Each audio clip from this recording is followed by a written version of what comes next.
स्वामी राधा स्वामी राधा स्वामी राधा स्वामी राधा स्वामी राधा स्वामी राधा स्वामी राधा स्वामी राधा स्वामी राधा स्वामी राधा स्वामी राधा स्वामी राधा स्वामी राधा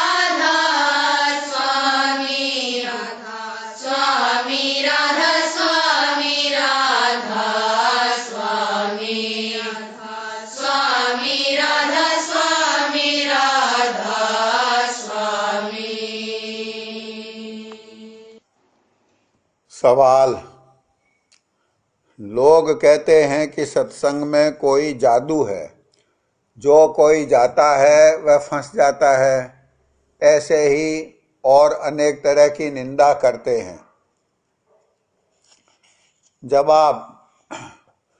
जो सच्चाई है वही जादू है, यानी जिसको कि मालूम होता है कि सच्चा भेद क्या है वह फौरन लग जाता है, और जिनको खबर नहीं है वे समझते हैं कि जादू है।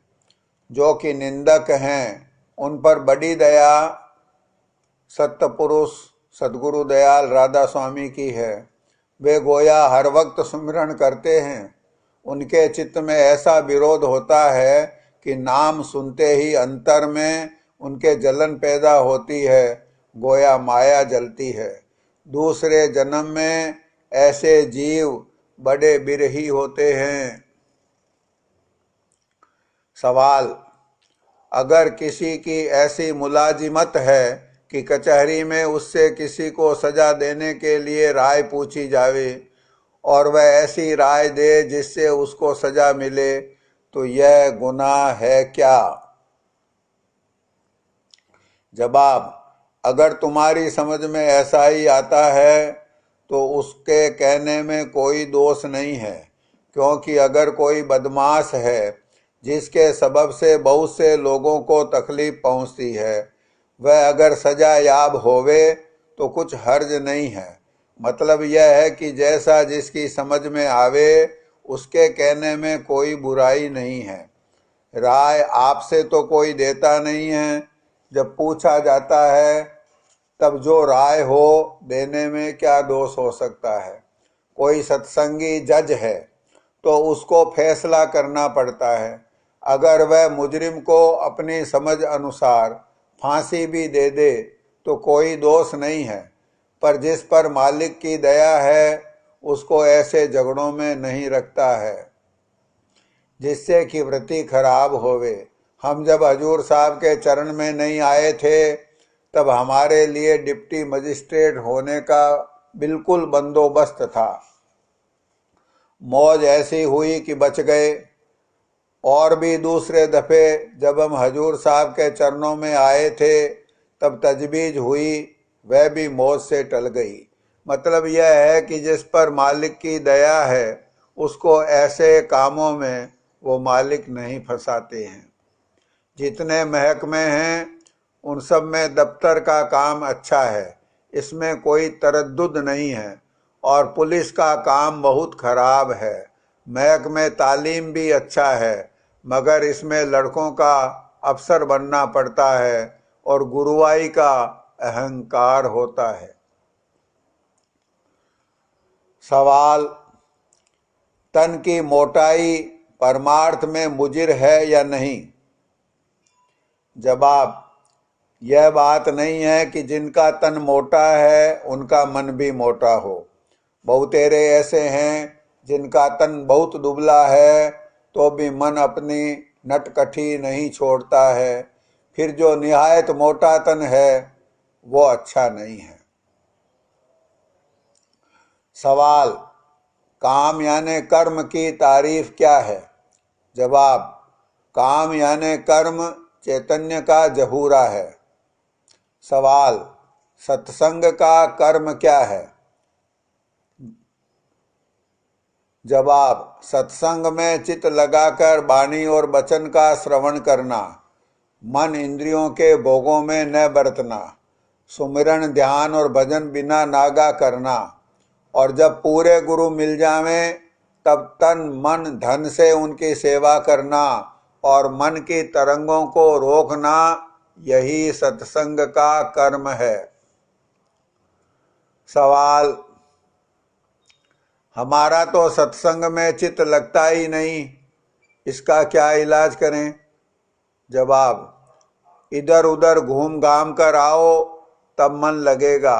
अगर सच्ची चाह होगी तो पछता कर फिर तेजी से लगेगा, क्योंकि मन का स्वभाव है कि जब तक तकलीफ उठाकर आप नहीं देख लेता है तब तक किसी का कहना हरगिज नहीं मानता है। मालिक देखता है, अगर किसी के अभी कर्म ज्यादा हैं तो उसको छोड़ देता है। जब मौज होती है तब फिर सत्संग और अभ्यास करा के दुरुस्त करता है। सवाल: सत्संग में रहने पर भी हालत नहीं बदलती और मन सीधा नहीं चलता, इसका क्या इलाज करें? जवाब: खाना आधा कम करो। 6 महीने में देखो तो हालत बदलती है कि नहीं, पर ऐसा न होवे कि एक ही वक्त नाक तक भरकर खाना और फिर कहना कि हम तो एक ही वक्त खाना खाते हैं। जहाँ खाना सामने आया बस बेल के माफिक लग गए, पूर्ण व्रती खाने में आ गई, खाने का रूप हो गए और फिर पशुओं के माफिक सो गए। ऐसे तो सांप भी एक ही वक्त खाकर पड़ा रहता है। और बहुतेरे संसारी लोग हैं, मसलन ब्राह्मण, कि एक ही वक्त 1.5 सेर आटा खाकर और 2 लोटे पानी के चढ़ाकर पड़े रहते हैं। अगर इसी तरह कोई एक वक्त खाना खाएगा तो कुछ फायदा नहीं होगा। इतना तो है कि खाना कम खाने से क्रोध कुछ बढ़ेगा, पर दूसरे विकारी अंग सब ढीले हो जाएंगे और स्थूल अंग सब झड़ जाएंगे। अगर ज्यादा शौकीन परमार्थ का है तो खाने की मोताद आदि करनी चाहिए। स्वामी जी महाराज का वचन है कि जो शब्द का रस चाहे तो मुनासिब है कि वक्त एक जो शब्द का रस चाहे तो मुनासिब है कि एक वक्त खाना खावे, और जो हर रोज 2 या 3 बार खाना खाएगा उसको शब्द का रस हरगिज नहीं आवेगा। हजूर साहब को देखा था, कई रोज बिल्कुल खाना छोड़ देते थे और बहुत ही कम खाते थे। जो कि संस्कारी हैं उसको तो सिर्फ इशारा काफी है, और जो बेल है उसको बहुतेरा समझाओ कुछ भी असर नहीं होता है। खाना जो खाते हैं उसके सूक्ष्म अंग से मन का मसाला बनता है। अगर खाना कम किया जाएगा तो विकारी अंग जरूर दुबले पड़ जाएंगे।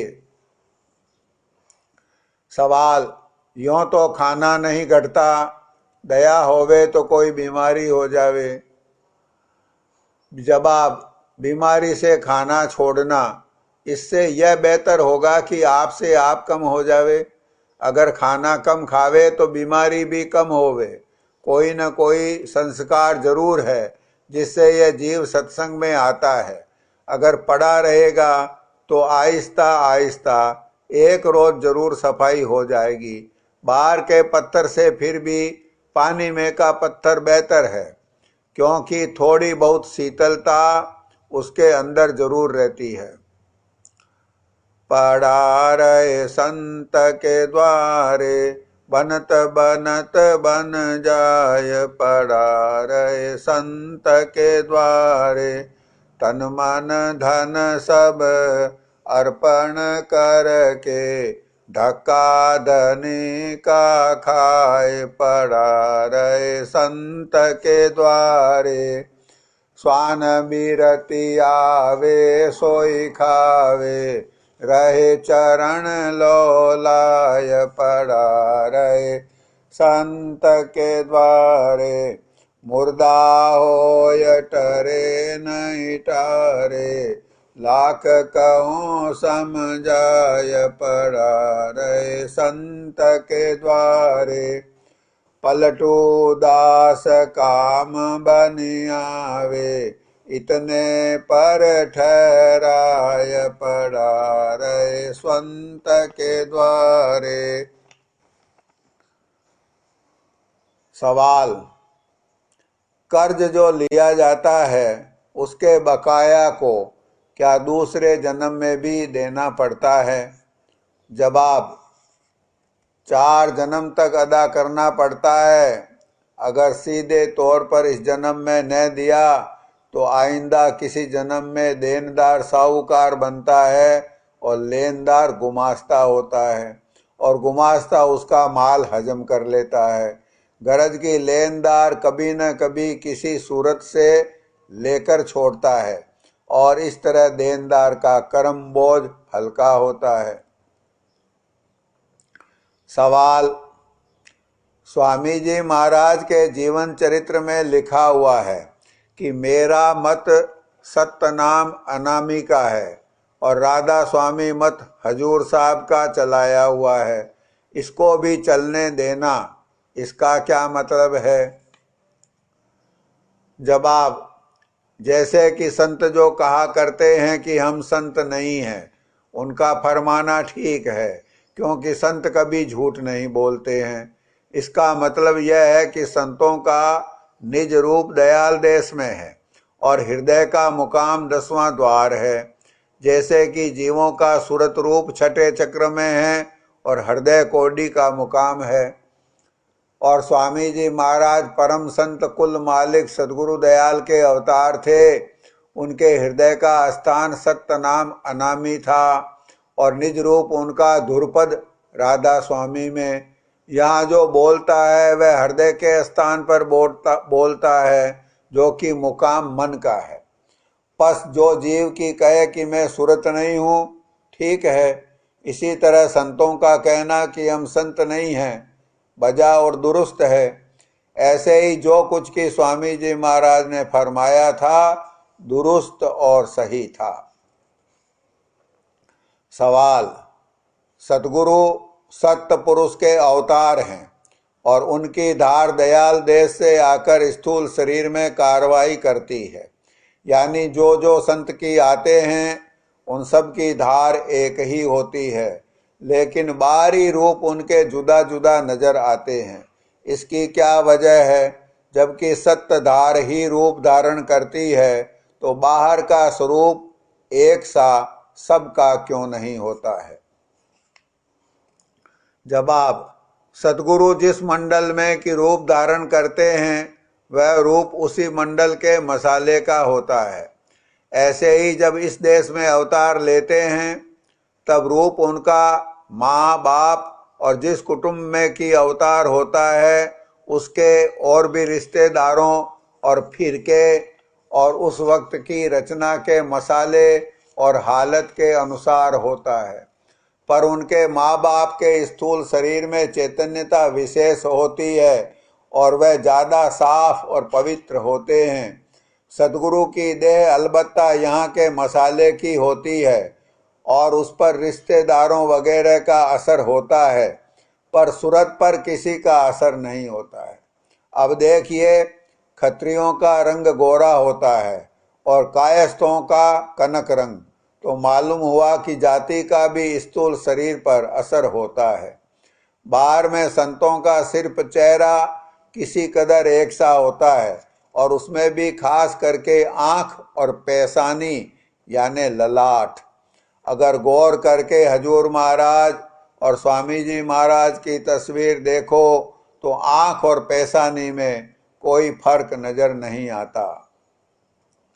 साधक निर को आंख और माथा, सत्य का नूर रहे जिस साथा, यह चिन्ह देख करें पहचान, गुरु पद का जिन हृदय ज्ञान।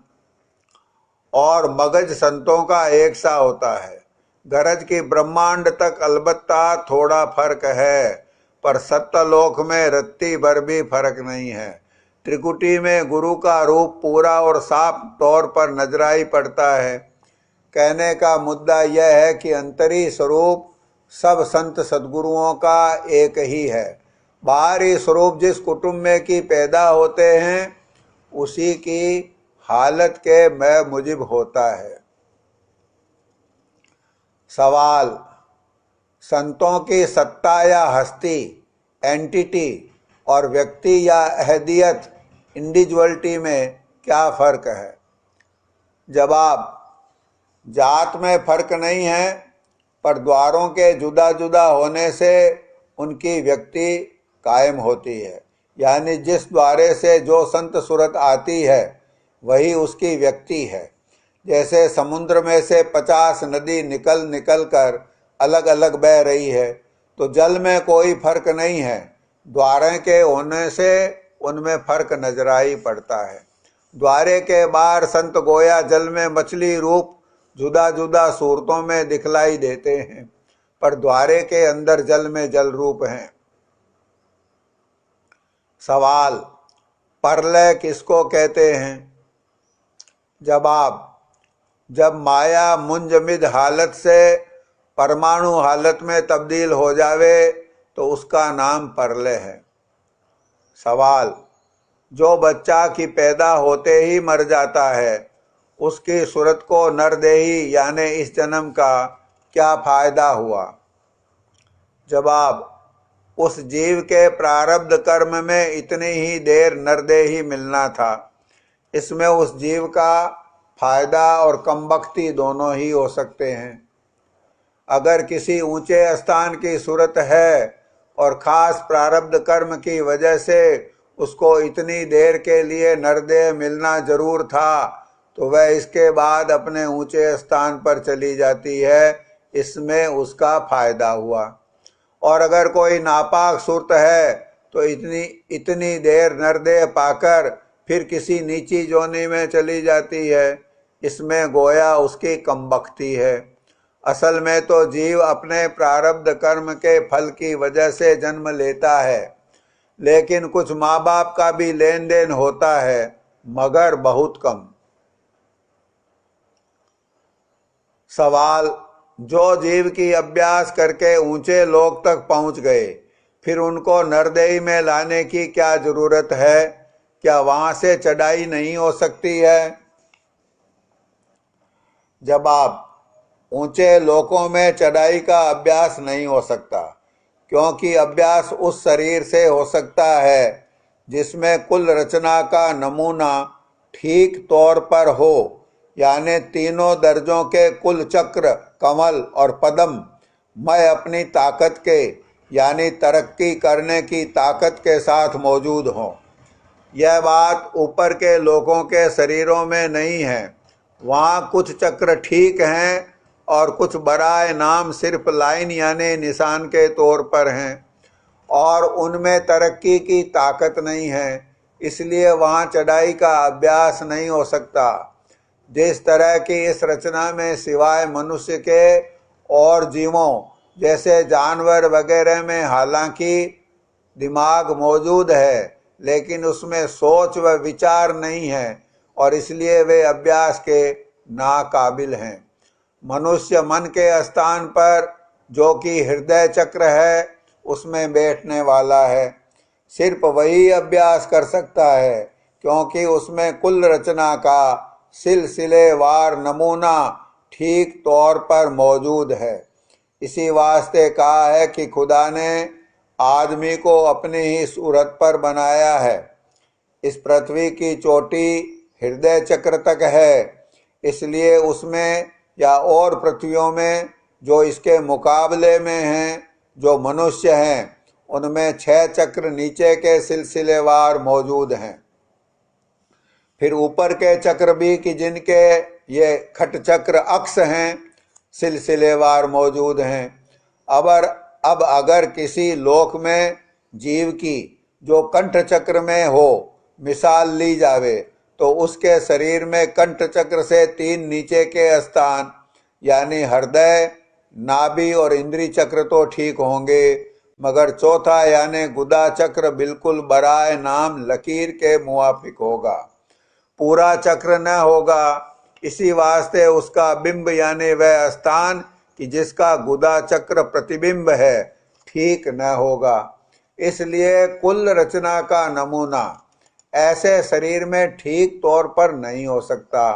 इसी वास्ते उस शरीर में अभ्यास चढ़ाई का नहीं हो सकता, क्योंकि जब पैंदा गायब है तो उस पर इमारत कैसे दुरुस्त बन सकती है। और इस मिसाल के ही मुवाफिक ऊपर के लोगों का हाल समझना चाहिए।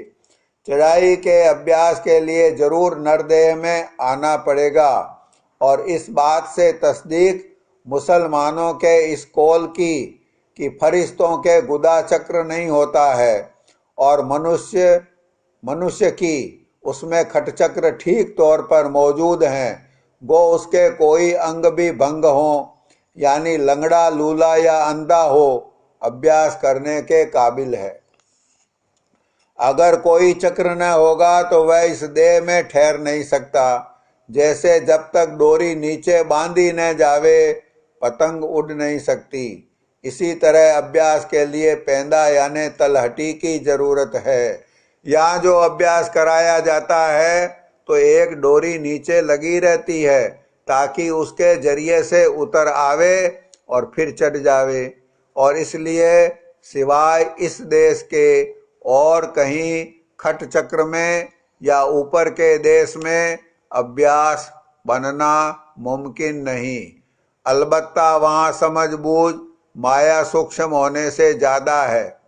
सो संत वचन सुनाते और प्रीत प्रतीत दृढ़ कराते रहते हैं।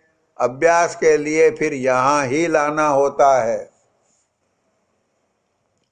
सवाल, भजन में गुनावन ज्यादा उठती है, इसका क्या सबब है?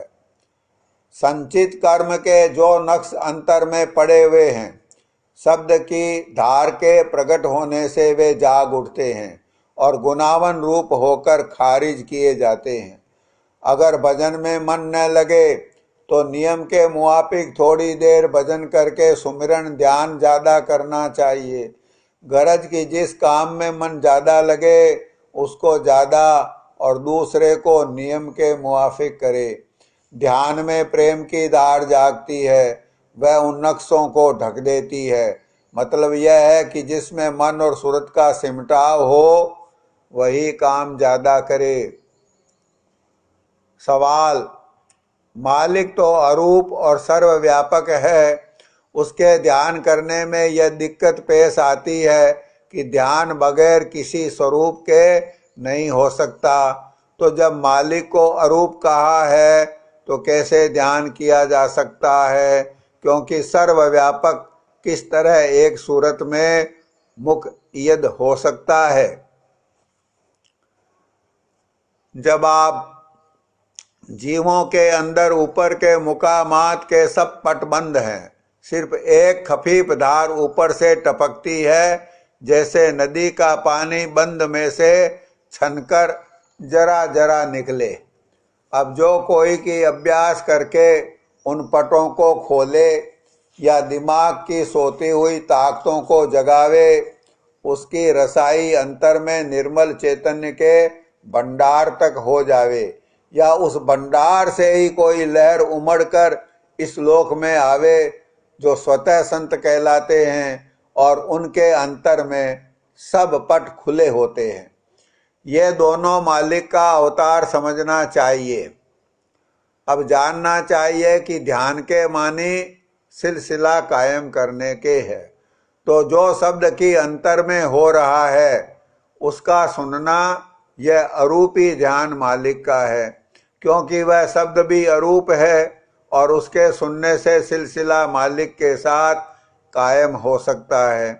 और जो अवतार मालिक ने संत सदगुरु रूप में धरा, उस रूप का ध्यान करना यह मालिक का स्वरूपी ध्यान करना है। जैसे मैस मैरिज्म में मामूल को कोई चीज मिसल नाखून, बाल या इस्तेमाल की हुई चीज किसी शख्स की छुआ दें तो वह उस शख्स का हाल बता सकता है और उसके साथ सिलसिला कायम हो जाता है। इसी तरह संत सदगुरु के ध्यान के वसीले से कुल मालिक के साथ सिलसिला कायम हो जाता है। उनके जिस्म का मसाला भी निहायत सूक्ष्म और महापवित्र है और जो चीज मसलन वस्त्र वगैरह उनके इस्तेमाल में आया हो वह भी पवित्र है, क्योंकि उसका उस चैतन्य धार ऊंचे मुकाम की जो सीधी निर्मल चैतन्य के भंडार से संत सद्गुरु के अंदर आ रही है संयोग होता है। इस वास्ते ऐसी प्रसादी का मिलना बड़ भागता का बाइस है, और इसीलिए संत सद्गुरु की तस्वीर के साथ निहायत ताजीम और अदब के साथ बर्ताव करना मुनासिब है, और ऐसा बर्ताव अदब और प्यार का निशान है, न कि तस्वीर से मुक्ति की आस रखना। जैसे कि जब लॉर्ड रॉबर्ट्स ने किसी लड़ाई में फतह पाई तो कलकत्ते में उनकी तस्वीर पर हजारों हार चढ़ाए गए। यह गोया अदब और प्यार का बर्ताव था। इसी तरह सद्गुरु की तस्वीर पर हार चढ़ाना, मत्था टेकना अदब और ताजीम और मोहब्बत का इजहार है।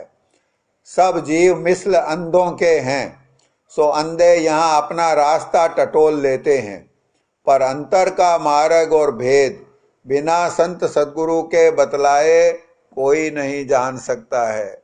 इस वास्ते संत सद्गुरु के सत्संग और उनके स्वरूप के ध्यान की महिमा भारी है। उन्हीं के जरिए से अरूपी स्वरूप मालिक से मेला होगा। सवाल: संतों ने जो 4 जन्म मुक्ति के लिए मुकर्रर किए हैं, इसका कोई बाहरी प्रमाण भी है या महज संतों का वचन है, इसलिए यकीन करना चाहिए? जवाब: बाहरी प्रमाण तो कोई नहीं है, अलबत्ता 4 लोक जो बयान किए हैं तो एक एक जन्म में एक एक लोक का हिसाब है। जीवों की चढ़ाई का हाल संतों को ही मालूम रहेगा, जीवों को कुछ न मालूम होगा। अलबत्ता दूसरे जन्म में खफीफ सा और तीसरे जन्म में ज्यादातर मालूम होगा। अभी तो यह नर पशु है, फिर नर होगा, यानी एक जन्म में गुरु भक्ति पूर्ण करके सहस्दल कमल को प्राप्त होगा। फिर दूसरे जन्म में अभ्यास करके नाम पद यानी त्रिकुटी में पहुंचेगा। उसके बाद तीसरे जन्म में मुक्ति पद यानी 10वां द्वार खुलेगा, और चौथे जन्म में निज धाम यानी सत्यलोक में रसाई होगी। आदमियों की मौत छठे चक्र के आगे जो तीसरा तिल यानी श्याम द्वारा है उसमें गुजर कर होती है, और चौपायों और दीगर मखलूक की मौत हृदय चक्र को पार करने पर होती है। इंसान में तो सूरत की ताकत अव्वल मन आकाश में जाती है, और फिर मन आकाश से इंद्रियों में पहुंचकर बाहर की कार्रवाई करती है। गोया छठे चक्र से जहाँ की सूरत की बैठक जिस्म में है वहाँ से बराबर ताकत आ रही है। इस वास्ते इंसान छठे चक्र को पार करके मरता है, लेकिन जानवरों में मन आकाश से ही काम हो जाता है और वहां तक खिंचाव होने पर मौत हो जाती है। यानी जानवर वह है जिसमें हृदय चक्र की चैतन्य की ताकत काम कर रही है। 3 चक्र के आगे एक एक मैदान बतौर हद फासिल के है। चिदाकाश जो दरमियान सहस्दल कमल व छठे चक्र के वाक़े है, उसमें ब्रह्मा विष्णु और महेश के स्थान उसी तरह हैं जैसे महाशून्य में कुछ स्थान कहे गए हैं। प्रलय या महाप्रलय में जीवों के कर्म का ख्याल नहीं होता, आदि कर्म रचना का ख्याल होता है। सवाल: अभ्यास के वक्त जो गुनावन का चक्कर आता है और कभी नींद का गलबा हो जाता है और सत्संग में भी नींद आ जाती है, इसका क्या बाइस है और कैसे दूर हो? जवाब: इन सब बातों का असली सबब मलिनता है, और यह सत्संग और अभ्यास की मदद से रफ्ते रफ्ते दूर होगी। इसके लिए इलाज भी है। मसलन जब नींद आवे तो मुंह धोकर टहलना, या सत्संग में अपने पास वाले से कह देना कि जब नींद आवे तो चुटकी भर ले, या जुबान को दांत से दबाकर काटना और गुनावन के लिए सुमिरन जोर से करना और किसी शब्द की कड़ी का पाठ करना वगैरह वगैरह। मगर असली फायदा जब ही होगा जब मन की मलिनता दूर होगी। सो नियम के साथ अपना अभ्यास और सत्संग किए जाए और जल्दबाजी न करे, बल्कि मौज पर इस काम को छोड़ देवे। क्योंकि जो जल्दी करेगा और ज़्यादा जोर लगाएगा तो कुछ ऊपरी फायदा थोड़ी देर के लिए होना मुमकिन है, मगर असली फायदा न होगा। जैसे कि अगर मल पेट में खुश्क हो गया है तो पिचकारी वगैरह यानी पानी जोर से छोड़ने से कुछ सफाई और तस्कीन हो सकती है, पर पूरी सफाई जब ही होगी जब मेल को फुलाने की दवा दी जावे और फिर साफ करने की। सतगुरु मौज से इसी तरह सफाई करते हैं, यानी इसको पहले कुछ अरसे तक मुलय्यन दवा देंगे जिसमें अंतर का मेल फूले और फिर एकदम सफाई कर देंगे। संतों को सफाई की जुक्ति खूब आती है। मौज से सत्संग में भी 2-4 ऐसे शख्स रहते हैं जो दूसरों की गड़त करते रहें और मन को भींचा रखें। ऐसे शख्स हमेशा सत्संग में रखे जावेंगे, क्योंकि जहाँ गुलाब का फूल होता है उसकी हिफाजत के लिए कांटे जरूर होते हैं, और जहाँ शहद होता है तो मक्खियाँ जरूर होती है। इससे परख भी साधों की होती है, क्योंकि जो गुलाब लेना चाहता है वह कांटों की परवाह नहीं करेगा। सवाल: महात्माओं के वचन में आया है कि एकांत में बड़ा फायदा है, बशर्ते कि सिवाय मालिक के दूसरे का ख्याल न आवे, और जो बाहर से एकांत हुआ और अंतर में ख्याल उठते रहे तो वह शैतान और मन का अंग है। तो भजन में जो गुनावन उठती है वह भी मन का और शैतान का संग हुआ या नहीं? जवाब: थोड़ा बहुत तो मन का संग बेशक हुआ और उसकी हद भी बहुत दूर तक है, लेकिन संचित कर्म की वजह से गुनावन उठती है और वह कर्म अभ्यास के वक्त काटे जाते हैं। जो गुनावनों का साथ न दे और दुनियावी चाह भजन के वक्त अपनी तरफ से न उठावे तो यह मन का मुकाबला और लड़ाई करना है, न कि संग करना। और जो भजन में बैठकर दुनियावी चाह में मशगूल हो जावे तो बेशक शैतान का संग है। सवाल: अगर किसी को सद्गुरु का सत्संग हासिल नहीं है तो वह फिर क्या करे? जवाब: जो कि शरण में आए हैं उन सबको देर सबेर सत्संग अंतर और बाहर एक रोज जरूर मिलेगा। अगर कोई कहे कि जब 50-60 हजार सत्संगी होंगे तब उनको सत्संग कैसे हासिल होगा, तो उसका जवाब यह है कि जैसे सत्यलोक में अनंत सूरतों को जब बिना करनी पहुंचाया जाएगा तब अनंत दीप रचे जाएंगे और वहां उन सूरतों का कयाम होगा। पुरुष का दर्शन विलास और अमी का आहार मिलता रहेगा, सिर्फ फासले का फर्क होगा, यानी दूरी या नजदीकी होगी। वैसे ही यहाँ भी ऐसी कलें यानी ऐसी मशीनें ईजाद की जाएगी कि जहाँ जहाँ सत्संगी होंगे वहाँ वहाँ बटन दबाने से पूरे गुरु का दर्शन, चाहे वे गुरुदेव कहीं भी विराजमान हो, मिलेगा और वचन विलास सब सुनाई देंगे और देखने में आवेंगे। सिर्फ दूरी और नजदीकी का फर्क होगा। सवाल: अगर कोई मुअज्जिज सत्संगी किसी हाकिम या प्रेमी जन के पास दूसरे सत्संगी की शिकायत करे और उसने कोई कसूर नहीं किया है तो भी उस पर इल्जाम आवे, तो उसके पिछले कर्म का फल समझना चाहिए या क्या? जवाब: अगर कसूर नहीं किया है और पकड़ा जावे तो समझना चाहिए कि पिछले कर्म फल का भोग है। सवाल: माया कहाँ से प्रकट हुई जवाब त्रिकुटी से। सवाल, दुनियादार जो मरते हैं उनको शब्द सुनाई देता है कि नहीं?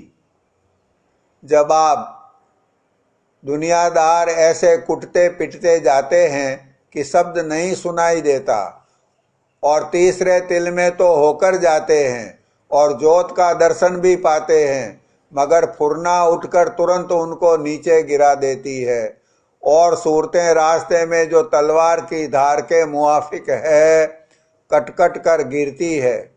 मगर संत मत या सदगुरु मत यानी राधा स्वामी मत वालों का यह हाल नहीं होता है। उनको शब्द साफ सुनाई देता है। जिसने मालिक का सतगुरु नाम या राधा स्वामी नाम बार से भी सुना है, उसका भी बचाव हो जाता है। सवाल, सूरत का जागना किसको कहते हैं? जवाब, जिस कदर जिसका पर्दा दूर हुआ है उसी कदर गोया उसकी सूरत जागी हुई है। सवाल, मुर्दों के नाम पर जो खिलाया जावे तो उनकी रूह को कुछ फायदा हो सकता है या नहीं? जवाब, हाँ होता है। चुनाचे कई मामले ऐसे हुए हैं कि मुर्दे के नाम पर जो खिलाया तो उसकी रूह ने ख्वाब में खिलाने वाले से अपनी खुशी जाहिर की और कहा कि अब मैं आराम में हूँ और तकलीफ जो पहले थी अब नहीं है। और जिनको कि खिलाया जाता है, जिस दर्जे की उनकी रूहानियत है उसी दर्जे का फायदा खिलाने वाले को होता है। यानी जहाँ तक रसाई खाने वाले के रूह की है वहाँ तक उसका असर पहुँचता है और वहाँ के भंडार से वर्षा होती है। फिर जो कोई संतों को खिलावे और वह खाना उनकी देह के पालन में काम आवे तो धुर की दया की वर्षा उस पर होवे। साधों को खिलाने का भी कमोबेश यही फायदा है। और जबकि खिलाने वाला दूसरे के निमित्त खिलाता है तो सिलसिला उसकी रूह का ख्वाह वह कहीं हो कायम हो जाता है और उसको फायदा पहुंचता है। सवाल, खटमल आदि कीड़ों को मारने में दोष है या नहीं? जवाब, जहां तक हो सके उनको दूर करे, मारे नहीं। मगर चूंकि आदमी का चोला सबसे उत्तम है, जो इसको नुकसान पहुंचता हो तो इनको मारने में कोई दोष नहीं है। सवाल, संतों ने जो हिंदुस्तान में अवतार लिया तो और विलायतों के लोगों को क्या फायदा हो सकता है? जवाब, संतों के अवतार लेने से एक दर्जे का फायदा तो सिर्फ दूसरी विलायतों को नहीं बल्कि तमाम लोगों में होगा, और जो दूसरी विलायतों में अच्छी करने वाला कोई होगा उसका सिलसिला सत्संग से लग जावेगा।